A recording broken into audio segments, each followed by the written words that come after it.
Welcome to Let's Get Real, episode 13. How's everybody doing? Hopefully everybody's doing good, and hope you enjoy this. Yes. Thank Cheers. you. So today's episode, before the episode, I want to give a full disclosure. We are not financial advisors, all right, by all means. Speak to a financial advisor if you need to get your finances in order, all right? This is today's episode, it's about finance, why build a relationship with money, all right? Yes. So we don't want you to think that we have like a relationship with money or that we could tell you how to do it. Yes. We're just going to discuss our experience, all right? And the reason why, we should, and give you advice if you should be making a relationship with money. But we can't tell you what to do, all right? Exactly. We could just give you examples of what we've done, all right? We just gotta give you what we experience, when dealing with finances and stuff like that. Exactly. All right. All right, here we go. So when you hear the phrase relationship with money, what does that actually mean to you? Control, mindset, habit, or something deeper?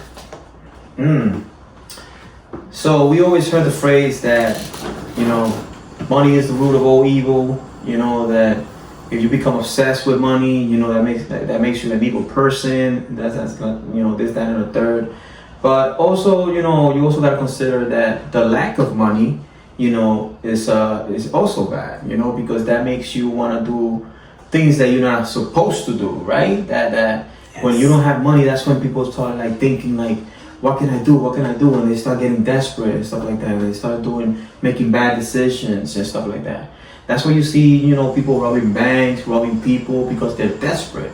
So We see a lot of episodes. On American greed. American greed. People doing things, Yes. bad things, because they fall in love with money and they spend it so fast, and on stupid things, right? And they want more and more and more, right? So also the lack of money, and it's also a thing that would cause people to make bad decisions and stuff like that. So a relationship with money is very important, especially in a relationship as well, like we always mentioned before, the communication and stuff like that about finances. When you're making a big expense and stuff like that, a big purchase, it's also good to communicate with with your partner as well, right? Yes. So it's to me, I think the phrase relationship with money, it's always been like a cringe. Like I always cringe when we talk about relationship with money, because I don't like to be controlled, right? When it comes to money, right? Like I feel like, and many of you could probably relate to this. You feel like, oh, I worked so hard. I deserve this. I deserve to buy a brand new car. I deserve to buy, these $1,000 shoes or this $3,000 purse or whatever. You feel like, right? You feel like you deserve it, right? And it's okay, right, to deserve it. There's nothing wrong with you deserving something and getting it for yourself, right? But also be mindful, right? Like we're battling right now what we're going through with my vehicle, right, which is an older vehicle, and we're gonna let it ride, right? That was our decision. Let it ride until the wheels fall off, and when the wheels fall off, then we make that decision, right, to make that purchase. Because right now we're trying to tackle our bills. You just got back to work and we're trying to catch up. So it's very difficult to make a decision like this. Just, we could just pick up and go to a dealer and walk out with a car today, but it's not the right decision, right, at the time, Exactly. So we slept on it. Yes, we did. You gotta analyze the situation, the pros and cons and stuff like that. When you make a big decision like that, you have to first take a pause, stop, think about it. Is this really gonna benefit me right now? Is it the right time? As we always communicate, we talk about it, and is that the right decision to do at this moment? As you mentioned before about the car, excuse me, you know, I asked you, you know, is that the right thing to do right now? You know, you're planning to retire soon, you know, so think about, you know, how long it's gonna take, you know, for you to make that, you know, pay off that car, and you're trying to like, you but know, then also stuff like that. vice versa. You got to think, right? And this is what my thought, right? So I am retiring with God's help in 3 years, right? But I also don't want to have a car payment, you know, when I retire. That's the worst decision that you can make, right? Yeah. So we have to analyze at what point do we do it, right? At what point do we decide, okay, let's do it now, right? So we'll be thinking about that. We'll be going back and forth, you know, the next couple of months and thinking about what's best for us, right? Exactly. Because we can't think what's best for the world. Like, oh, people are gonna think that we have a nice car, we have money. No, you have debt, right? So that's another episode, right? Good debt and bad debt. We'll talk about that, you know, in a separate episode, right? Absolutely. That's not, to be honest. As soon as that vehicle drives out that lot, I've done it because I've taken plastic off from a bunch of new vehicles. As soon as it drives out that lot, it devalues, right? A couple of $1,000s. When you purchase a home, it's different, right? So we'll dig into that in a couple of episodes, you know, later on about, you know, the right debt, you know, the good debt and also, you know, bad debt, right? Yes. All right, good, thank you.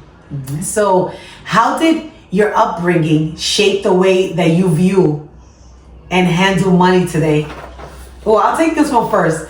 You know, because for me, daddy, my dad was, when I tell you, was amazing at one, investing. Like, he was a big believer in investments, right? Like, he was like, invest your money, put your money away. He always told us, since I started working for ComEd, he was like, okay, if you get paid $20, spend 10 and put away 10, you know, or if you need to spend, you know, 15, put away 5, you know. So he always taught that, you know, he always, you know, instilled that in us, right? It's difficult, right? We have to be mindful also. My dad didn't have mortgages here in the United States, right? We have mortgages, we have water bills, we have, you know, so his expenses when he was raising us was not the same as us, right? So we have to also keep that in mind, right? Yeah. But also my father didn't buy any brand new cars, right? I remember buying a brand new car and pimping it. We put a system in it and everything, and my dad told us, what are you guys doing? You know, like, take that car back. And I remember, like, today, we took the car back. We lost $3,000, but we didn't have that debt, right? That vehicle debt, right? That long-term debt. Yes. And that was the year that we decided we're gonna buy a house, right? So this was me and my ex-spouse, right? But you have to, like, my relationship with money has always been a struggle, right?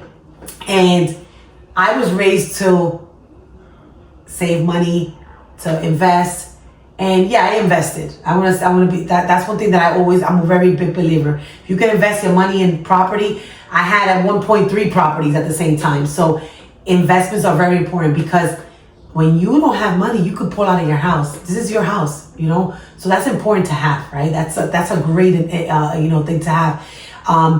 But also be mindful how you're gonna if you're gonna take that money, take it for something that's gonna give you more value, right? That's gonna multiply, right? So also that's important, right? Yes, it is 100%. Well, for me, you know, growing up, I always saw, you know, my mom, you know, always working hard. You know, my dad, you know, working hard and stuff like that. So I used to see my mom work 6 days, you know, sometimes, you know, 7 days, you know, so the work ethic, you know, was instilled in me. You know, like, okay, we gotta work hard for what you want. You know, you gotta work hard for the money. And I used to see that all the time. You know, my father used to come, you know, every Thursday, you know, on his day off, he would come and buy a case of beer, and he'd treat himself to some Budweisers and give us $5, you know, as an allowance. So to us growing up, that was a lot of money. You know, so for me, you know, I always had that mentality growing up, like, to save, you know, like, I always thought about that stuff. So I used to save my allowances and then wait till, like, I have like $30-$40, you know, and I'll buy me something nice for me, you know. So, and then, you know, once I started working, you know, I got advice from people, you know, that I used to work with, you know, like, okay, about, saving and stuff like that. I didn't know much about investing. I didn't know much about, credit and stuff like that. I really didn't hear that much, about credit and stuff like that, how important credit is. Credit is very important. And, I've been in debt about 2 times already and had to get out of debt, so I know what it is to fall into debt and stuff like that, getting out of debt. So, reading, helped me a lot. Reading is very fundamental, when it comes to like finances. The book that really helped me a lot, with my finances and stuff like that, how to get out of debt, was Debt Cures. I forgot the name of the author, but the name of the book is called Debt Cures by Kevin Trottle. Kevin Trottle. You will see it in the captions. You'll put that in the captions. So, but just I had a very, I left my house at a very young age, so I was like forced to like grow up and then start learning about investing later on. I had my son at a really young age, so I was already, facing responsibilities. I didn't have credit, to get an apartment and stuff like that. So I had to like work hard, work 2 jobs, and I remember my mom and my dad how they used to work hard, and that's what helped me also. That's good. Yes, I also saw the same thing. My dad told my mom, when she came here to the U.S., oh, just go to school, don't work, I'll work. And my mom always wanted to have her own. So I always learned that like a woman always needs to hold her own so that she could. And now, thankfully, my mom can manage money because she learned, to work on her own, to manage her own money. If there's some women that can't even manage money, and that's important, that you have that, So she really wanted to make sure she had that foundation, right? Yes. So how did your upbringing? Do you think people avoid looking closely at their finances because of fear, shame, or lack of knowledge? And how do they start facing it?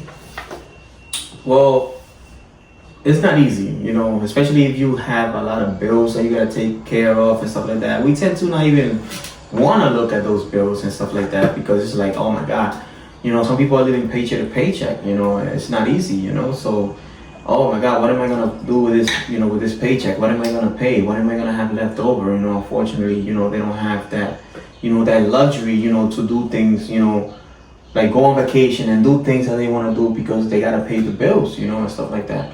So, yeah, I mean, I just gotta say that, do the best that you can with what you have. Do the best that you can with what you have. Do your research. Learn what it is that you could do, to help you, get disciplined when it comes to your finances. And it's never too late. It's never too late. I have just learned how to freely speak about money, right? I used to be afraid. Like, I love money, but I used to be afraid to talk about it, right? Because to me, it was like, I don't want to talk about it. I just want to spend it. I just, I have credit. I have this. I have that. They keep giving me credit and I keep taking it. So our goal, right? We set a goal this year that we were only taking we took the 1 vacation in January. So we're only taking 2 vacations this year. Last year we did a lot, right? And years prior, but this year we're only taking the 1 vacation we took in January and the 1 vacation in December, because we're gonna just tackle all our bills and tackle all our debt that we have so that we could be able to see the light at the end of the tunnel. I mean, so not only that, you don't have to go fly or somewhere. Go on a weekend getaway, drive somewhere, yes. And stuff like That's that. the plan, yes. Do your research, you just gotta be disciplined when it comes to spending money, right? Like, if you don't have it, don't spend it, So, yes, I know life is short, we wanna enjoy life, because we don't know what tomorrow might bring, but you also gotta be disciplined, you gotta be disciplined. Life is short, but also it gets shorter when you have so much debt and you're like, you can't feel like you can't even breathe. That's how bad it is when you get yourself into so much debt. You feel like you can't even breathe. Like, oh my God, like the fact that you go to a counter and you swipe your card and your card declines. Not only is it embarrassing, but it's also it's disheartening because it's like I make so much money and now, I can't even enjoy like going out to a nice dinner. If you discipline yourself, you'll get to that point where you can just pick up and go anywhere, like, and say, well, listen, I'm going to a Broadway show today, and decide that same day, like we did.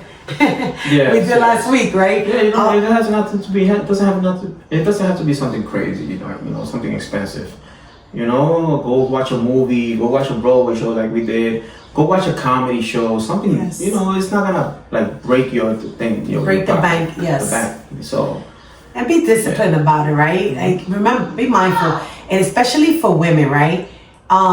When we go out, we gotta do our nails. We gotta do manicure. Well, if you do your nails, I just get manicure, pedicures. If you, do extensions, it's even more. Some women do their lashes. Some women are really high maintenance. So, for women to go out, like, it's a lot of money, and then you gotta give a gift, and hopefully you don't show up to that event looking better than the person that's having the event, and then not even giving them $50, because they're gonna be like, look at this one, like this one came all glammed up and bougied up, and only gave $50. Like, what's going on? Not that I'm not saying that you have to like splurge to give away, but also be mindful. Like, you're going to an event, right? You have an event going on, a party. Let's say it's a birthday party. Let's say it's an engagement party, a wedding. You know that you're gonna give a significant amount of money. Try to limit, the things that you do for yourself, because this is only a few hours, people. You're only gonna be in this party for 5 hours. For 5 hours, you already spent $600 on yourself. Because you probably went out and bought a new outfit. For women, you guys are like, for men, I give it to you. I salute you, women, for what you guys got. All you gotta do is change the shirt, because you can wear the same tux and nobody notices, right? But for women, it's tough, So I know that a lot of us like the better things in life. You want the extensions for the hair, you want the lashes, you want to do your eyebrows, you want to do your nails, your toes, everything. Like, we are so high maintenance to the point where we need to like scale back a little bit and think about, do we really need this? Right. Sometimes we don't even need it. Yes. And after this wedding or after this event, after this party, are you gonna go anywhere else, or are you just gonna go to work? And are you gonna, Yeah. So we gotta think about these things, right? Yes. Okay. What's the difference between earning money and understanding money, and why does that gap matter? Interesting. Earning money and understanding money. And understanding money, and why does that gap matter? I mean, you just gotta learn, the ins and outs about money, and how to make the money, and how to invest the money, and stuff like that, how to multiply the money. There's a saying that said, given it will be given unto you, and stuff like that. You reap what you sow and stuff like that. So if you do good with your money, more will come to you. Tell us a story about like when the three people were in the Bible that they were given like some. Well, it was the talents, right? So, the talents. Let's tell us a story about the talents. Let's say one was given 10. Well, who was this? Who was this? So Jesus was given the example of the landowner, right? The landowner gave a specific talent to 3 individuals, for example. To one of them, he gave 10 talents, like money. Another one he gave 5, and another one he gave 3. So he said, go ahead and multiply the money, right? Do what you gotta do with the money. Go ahead, do. I don't know what you're gonna do, but just multiply the money. So the one with the 10 went and, he multiplied the 10, and he got 20, right? So he brought it to him and was like, well done. And he got more, right? So the other one went and did the same, the one with the 5. So there was one that had the 3. And what he did, he was afraid. He didn't do nothing with it. He didn't invest it. He didn't save it. He didn't do anything with it. So what he did, he buried it. He didn't want to spend it. So he just buried it, right? So when he came back, he was like asking for an account of who did what, right? So To the two, he gave more. And then to the other one that didn't do anything because he was afraid, he said, whatever you have, give it to the one that multiplied it, right? So the one that has more will be given, right? Yes. And the one that doesn't have more will be taken away from them. So, you know, those are things that you gotta keep in mind. You know what I'm saying? Don't be afraid to take the risks and invest, right? Find something that you could invest in. So even in the Bible, it tells you to invest, right? Yeah, save, invest, you know, but be mindful, you know, and also be disciplined. You know, how you're gonna, you know, spend your money, right? I mean, we did an investment where we thought, right, was a great investment for us, right? We were trying to start Airbnb. It was a total disaster, but it was not our fault. I mean, the property was great. It was perfect. You know, we furnished it. You know, we spent a lot of money furnishing that property. The mortgage was very high, but the issue that we had was that our property was originally commercial zoning area. Yes. And there was a petition to make from the neighbors. It's only 6 of us in the cul-de-sac, and there was a petition to make it residential, and that messed us up because we had a house that we were paying a mortgage for 2 years, and we couldn't rent it. We couldn't do short rentals, and we had to basically sell it. You know, it was a short sale too because we basically had to pay back. You know, so that's another thing that another thing that set us back too financially, right? Mm-hmm. Because we were paying every month that mortgage, and you know that's money you're not gonna get back, right? Exactly. But so it's important that you also think about what you're investing in, right? And also do your homework, right? Mm-hmm. If someone wanted to improve their relationship with money starting today, what's one small but meaningful shift they can make? Ooh, I like this one. Just recognize where you are. See what's coming in. If you are married, you're in a partnership. Sit down together and, you know, come up with a budget or something like that. What's coming in? What's going out? You know, how much debt you have and stuff like that. So just plan out what is it that you're gonna do, how much you're gonna invest if you have money left to invest, you know, or expenses, and see what expenses you have that you could cut down. You know, if you have like multiple subscriptions, you know, to like, let's say YouTube TV or, you know, Prime, and you're not using it, and you're not using it, you know, see if you could minimize that, see where you are. So the first thing is just see where you stand, and then take it from there, and develop a plan, you know, organize a plan that is going to help you in the long run, right? You know, and just start thinking about the future, you know, and what you're going to put away, and just focus that this is what I'm going to do, this is what I'm going to have invested so that I could use, you know, for retirement, you know, or to make a big purchase. For example, you want to make a big purchase, you know, put the money to the side, right? So yeah, so I think that one suggestion that I make, and which we started doing, right, was we started writing everything down, right? When you write it down, it becomes so real, because although you know it's real and you don't want to know, you need to know.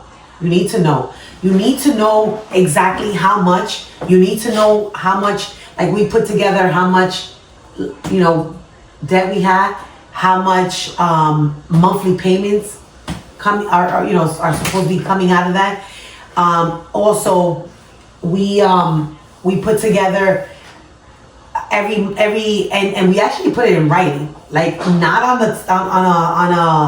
a note, in writing, so that we could scratch off as we're getting rid of debt, which is very important, because it feels good when everything is going down.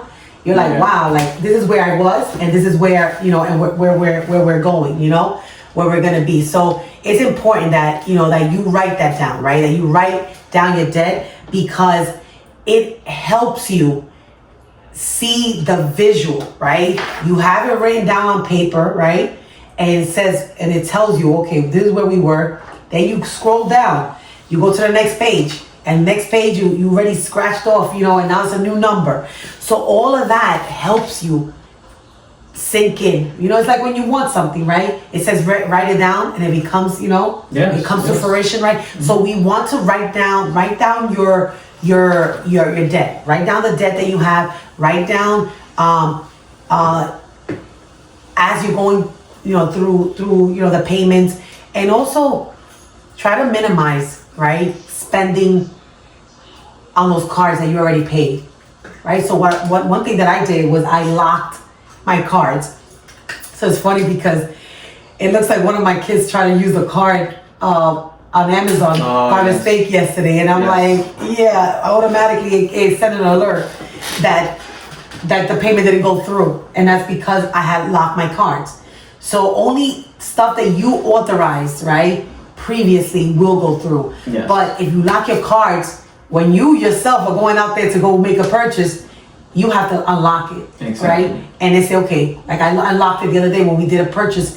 We fixed the card, I unlocked it, paid for it, and I paid it off.